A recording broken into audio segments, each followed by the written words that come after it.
На конференции, которая прошла с участием руководства Министерства образования и науки, представителей аппарата президента Республики Таджикистан, преподавателей и студентов, было отмечено, что многочисленные социальные решения и инициативы, углубленный анализ деятельности отраслей входят в число основных пунктов этого программного документа. В выступлении ректора Таджикского национального университета Кубилджина Хушувахтзода было отмечено, что руководство и трудовой коллектив университета рассматривают послание президента Республики Таджикистан Маджлисе ули страны как конструктивное указание, руководящий документ в центре своей деятельности и использует все возможности для ее эффективной реализации.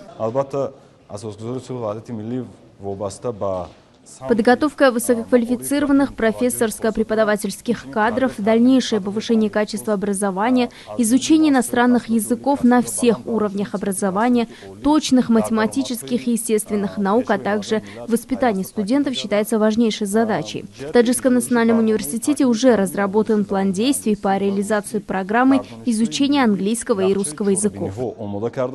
Было сказано, что вопрос развития науки и образования стал одной из центральных тем в послании президента Таджикистана высшему законодательному органу страны. Как подчеркнул президент страны, развитие науки и образования считается залогом прогресса всех сфер и важнейшим фактором обеспечения будущей стабильности государства и будущего общества. Подготовка высококвалифицированных кадров, дальнейшее повышение качества образования, уделение серьезного внимания изучению иностранных языков на всех уровнях образования, точных математических и естественных наук, а также обучение и воспитание студентов в ногу со временем – важнейшая задача любого высшего учебного заведения.